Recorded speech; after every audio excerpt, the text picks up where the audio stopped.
Lilith en CDN.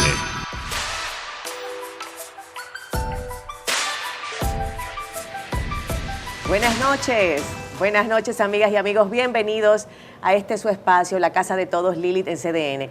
Caramba, los martes siempre son contundentes, tratamos temas sociales y queremos entrar al corazón del pueblo, de todo el mundo, porque cuántas temáticas que nos toca tratar y disfrutar también, tratarlas a plenitud, en buena compañía y un ambiente cercano, porque lo que queremos es aprender en conjunto y como colectivo buscar soluciones. Nuestra temática de hoy es dramática, pero estamos optimistas, porque sabemos que si nos unimos y unimos también los talentos y las grandes profesiones en un mismo fin, sin lugar a dudas no hay objetivo que no podamos alcanzar. Hoy hablamos de soy niña y soy madre. Qué trágico y cuánta incidencia tiene en nuestro país. De verdad me apabulla, me entristece ver las cifras tan elevadas de embarazos en adolescentes que tenemos en República Dominicana. Vamos a compartir con ustedes la intro que ha preparado Sujei Alvarado para todos y volvemos a la salita. Aquí estamos en la mejor compañía. Nos acompaña Rosa Encarte de UNICEF, quien ustedes conocen porque es una mujer batalladora con esa causa. Caramba, qué orgullo, qué honor tenerla aquí. También Laura Olivares, ginecóloga. Y por supuesto, Cali Báez, quien es también psicóloga. Vamos a analizar todas las perspectivas de esta problemática social de República Dominicana.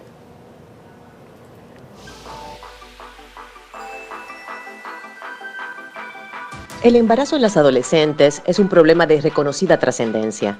Diariamente podemos observar a jóvenes y niñas embarazadas en los núcleos familiares y en las calles, en ocasiones en las escuelas y en otros lugares.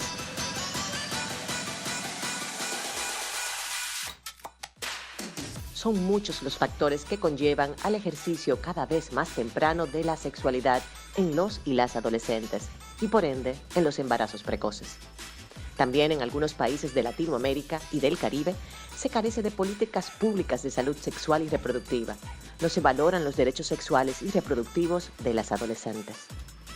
La maternidad en la adolescencia es un problema que afecta y amenaza el avance de desarrollo del milenio, en especial los referentes a la educación primaria, mortalidad infantil, salud materna y equidad de género.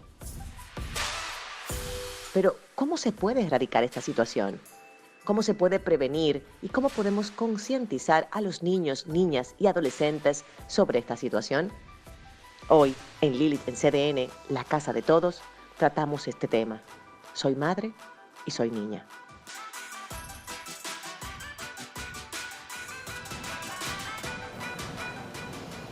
Una niña criando a una niña, y es justamente el escenario del 22% de las adolescentes de nuestro país. Caramba, qué cifra. Aquí estoy en compañía de Rosa, Laura y Cali. La verdad que, bueno, tú sabes que tengo otra amiga llamada Tali, por eso te he cambiado el nombre, Cali. Pero qué buena compañía de expertos para tratar el tema. Rosa, tenemos que, obviamente, obligatoriamente iniciar contigo, porque si hay alguien, si hay una institución que, óyeme, responsablemente y deliberadamente ha decidido trabajar a favor de la niñez y de todos estos flagelos que afectan la seguridad de los niños, el desarrollo integral de los niños, ha sido UNICEF. Y ustedes han hecho un gran trabajo. Cuéntame de este flagelo que es ancestral, que lo venimos cargando desde tantos años. ¿Por qué se origina? Mira, yo creo que tiene muchas causas y es muy importante saber las causas para poder poner las soluciones. Durante mucho tiempo, evidentemente, se ha hablado en el país de que una de las causas, y es cierto, es absolutamente cierto, es el que no hay una educación en salud sexual y reproductiva en las escuelas, que no hay una educación en salud sexual y reproductiva en las familias, y es absolutamente cierto y es un elemento importante, o que si hay una educación sexual no hay luego un acceso a los métodos anticonceptivos para los adolescentes. Y eso es cierto en un grupo de niñas. Cuando analizamos las encuestas de Nogarmix, de la ONEC, junto con UNICEF, encontramos que más de un 55% de las niñas afirma que quería embarazarse. O sea, que se embarazan porque querían.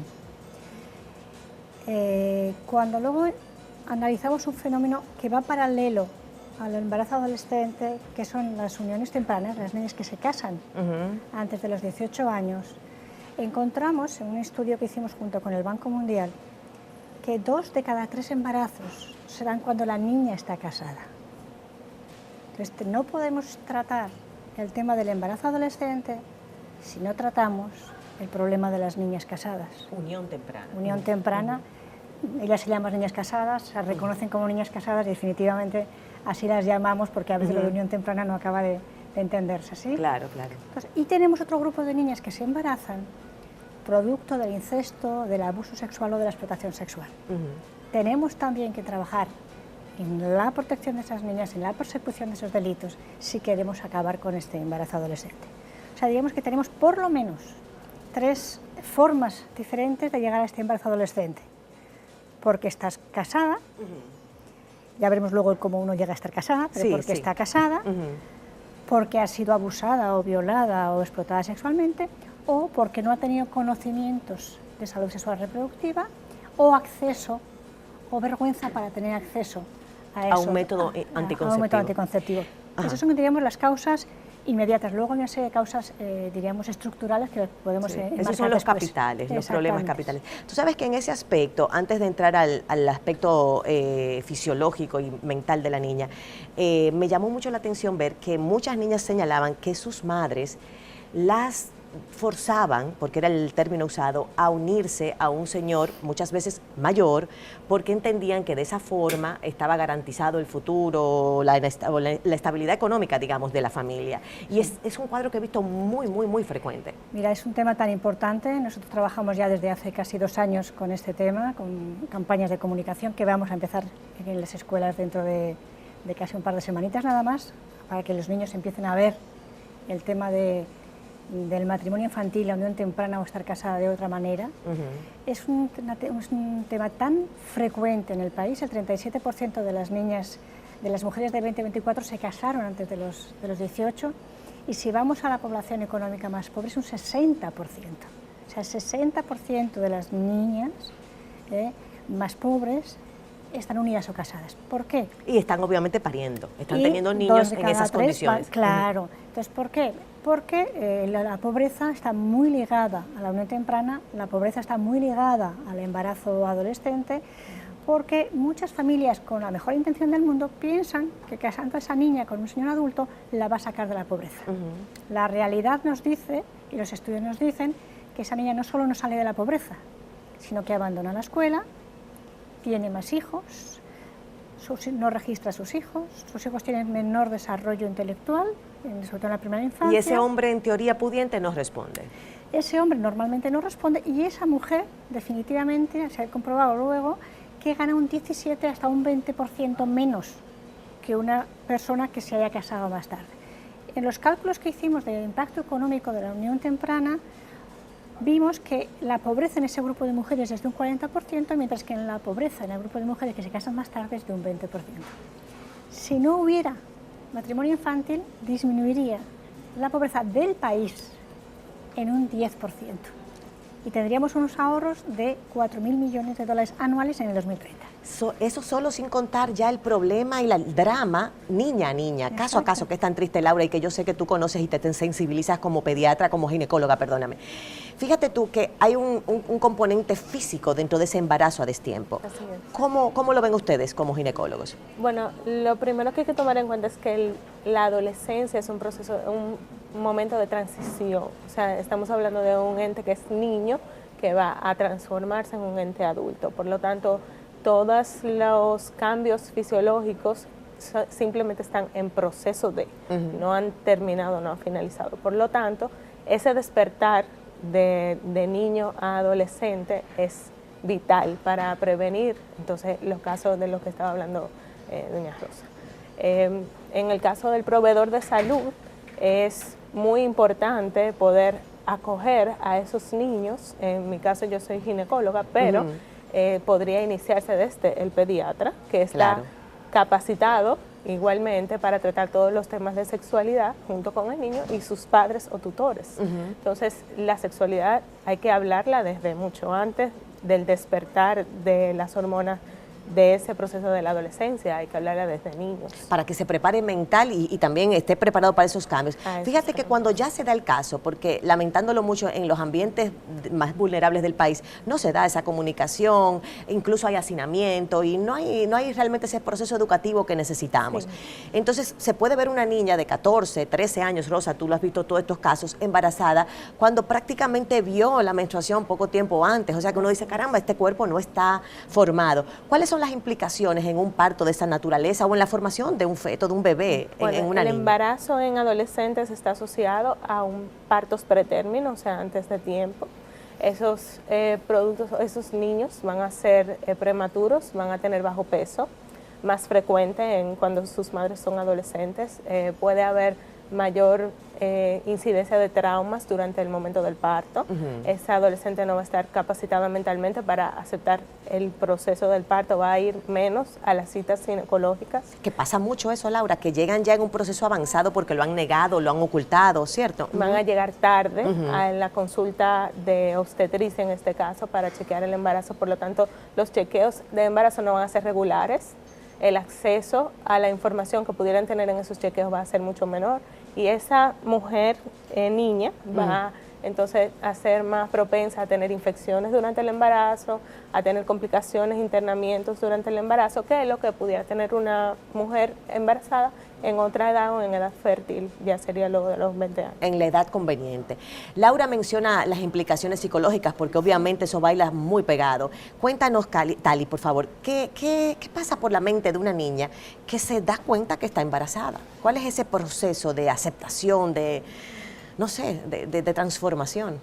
O sea, como ahora mismo se están dando, como hablaba Rosa en un momento, de que se están dando uniones tempranas, ya en ese caso el embarazo está socialmente, en ese ámbito está aceptado, ¿no?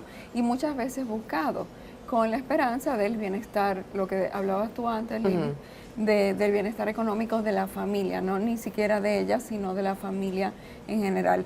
Entonces, en ese caso sería aceptado y hasta celebrado. Pero ¿hasta qué punto la niña tiene un proceso de aceptación? Yo creo que es más un debo de que un quiero. Es un sacrificio por la familia. Exactamente. Entonces, claro, estamos hablando de una adolescente, como decía Laura en un momento, que no está preparada, o sea, que está en un proceso de cambio, tanto biológico como psicosocial, como psicológico, que no está preparada para esto. Entonces, por un sacrificio, me sacrifico por mi familia, por el bienestar que esto puede traer, ¿no? Entonces, ¿qué pasa cuando se dan en casos en que no quiero ocultarlo? Pasa lo que hablaba también Laura, o sea, llegan jovencitas ya en un momento donde ya no se puede ocultar el embarazo y llegan porque se sienten muy mal, porque tienen infecciones, porque ya es un caso de emergencia. Entonces, son niñas. Lo que no hay es un proceso de educación que se debió haber dado, también ya mencionado aquí, desde antes de ser un puber, desde niña, ya desde la curiosidad que tienen los niños de dónde yo vengo y cómo yo llegué al mundo, ya uno empieza con el proceso de educación sexual, que es lo que ahora se está tratando de hacer en las escuelas. Una precursora de esto es Elaine Félix, por ejemplo. Ella va a los lugares más marginados del país a hablar de esto. Sí, claro, el trabajo de Elaine ha sido muy valioso. Es una educación que va tanto al profesorado como a los estudiantes, como a los padres, porque es que nosotros tenemos que hablar de sexualidad desde que el niño está pequeño, inclusive para prevenir lo que también hablaba Rosa, de lo que son los abusos.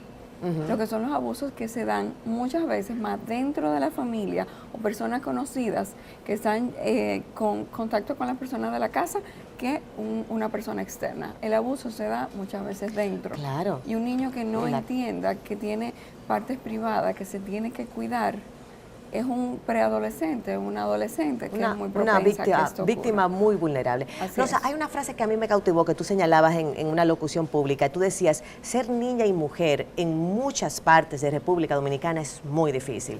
Y es contundente, porque es cierto.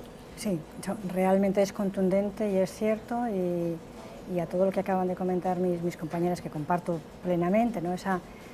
esa niña que está creciendo con su bebé y hasta hay una competición de nutrientes, porque en la adolescencia tú necesitas más nutrientes para crecer, pero a la vez tu bebé necesita más nutrientes. Sí. Entonces compiten y al final acaba siendo un niño bajo peso, un niño prematuro, etcétera, ¿no? Y muy ligado también a lo que acaba de comentar Tali, esa sensación de ver, soy niña, me han educado desde que soy niña a que mi cuerpo es casi el activo económico de la familia, ¿sí? Y todo mi entorno me dice que ya tengo que ser mujer, que ya tengo que casarme, que ya tengo que embarazarme, que ya tengo que... Entonces, ese concepto de género, digamos, tan marcado en el país, de machismo, del patriarcado, en el que la mujer tiene un rol muy concreto, que es tener hijos, y en el caso de la familia, el cuerpo de la niña es, como digo, el activo económico para conseguirlo, pues hace que, por una parte, los padres empujen y por otra parte, la niña crea, finalmente, para sus 15, 16, que su único plan de vida es ser madre, porque entonces ya se ha hecho adulta, el niño se compra la moto y la niña tiene un hijo, ¿sí? Claro. Y entonces sí que entra ese conflicto entre debo y lo tengo que hacer, pero a la vez me da vergüenza o está reconocido todos esos conflictos psicológicos reales que comenta Tali. Y tú sabes que hay ese factor de la depresión posparto que ambas conocen y hay este fenómeno, yo diría, psicológico de que como yo, señores, una mujer madura, ya lista para parir, tiene un niño y se ve en un desafío, en un verdadero proceso donde dice, estaré preparada para levantar este bebé que tengo en mis manos por completo y bien. Imagínate tú, con Timás, en buen dominicano, una niña de 11, 12 años. O sea, a mí me parece que el dilema emocional ahí tiene que ser muy fuerte. Lo verán como una muñeca, como un juego. ¿Qué dices tú, Cali? Realmente hay mucho conflicto, mucho encuentro de, no de emociones, sino de situaciones, o sea, tanto biológicas como psicológicas, porque sí es cierto que no hay un conocimiento de cuidar, de poder cuidar. Recuérdate que estamos hablando de una niña que no se ha sabido, no ha aprendido a cuidarse, entonces obviamente el cuidar resulta ser bastante retante. En este caso, muchas reciben ayuda, no podemos decir que no, muchas veces las madres o allegados que están reforzando esto, pues ayudan para que inclusive la niña ni siquiera se quede con un solo bebé, sino que siga teniendo más bebés, por lo que hablábamos ahorita. Entonces, estamos hablando de una niña que está avergonzada, que lo que quiere, que ve otras niñas, que lo que quiere es ir a jugar, pero no, se tiene que aislar, tiene que quedarse en casa. Y que cuando ve alrededor, ve la televisión, ve otros ambientes, dice, pero es que yo no quiero estar donde estoy.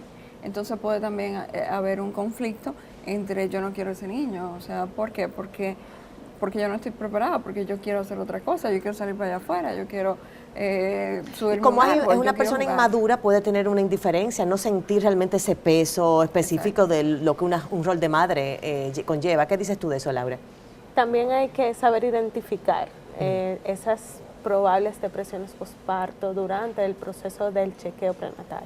O sea, con 2 preguntas simples se pueden identificar esas adolescentes que están propensas a tener depresión postparto, que puede llegar hasta un 60% de esas niñas. Claro, porque son vulnerabilísimas, o sea, es un target perfecto para una depresión. Entonces, no solamente el después, sino el durante, el personal de salud debe saber identificar a esa adolescente que está en riesgo de tener una depresión postparto, con el simple hecho de preguntarle cómo te has sentido en la última semana y si tú no has tenido deseos de hacer nada, por ejemplo, claro, en algún momento de la última semana. Ya con eso uno empieza a identificar factores que podrían llevarla a ella a tener una depresión postparto, que no solamente puede ir en contra de ella misma, sino en contra del niño que está cuidando, en que puede llegar incluso a dañarlo en caso de que se presente de manera severa. Entonces, durante el proceso de la consulta prenatal, por eso es sumamente importante que el adolescente, en el momento de que tenga alguna sospecha de estar embarazada, acuda a un centro de salud cercano, que son muy accesibles en nuestro país, aunque hay zonas, como dijo Rosa, que son mucho más vulnerable que otras. Sí, sí. Nos llamó la atención, por ejemplo, localidades como Asua, que hay un 37% de incidencia. Nos vamos a una pausa y volvemos. Seguimos aprendiendo de este flagelo, de esta dificultad enorme que vivimos en República Dominicana, ocupando la 5ª posición, atienda bien, entre Latinoamérica y el Caribe, en lugares de mayor incidencia de embarazos en adolescentes. No es juego, no es cosa de juegos, hay que pensar en soluciones y justo tras la pausa vamos a pensar en ello. Quédese usted con nosotros, que hablaremos de qué hacer, porque queremos hacer mucho y debemos hacerlo.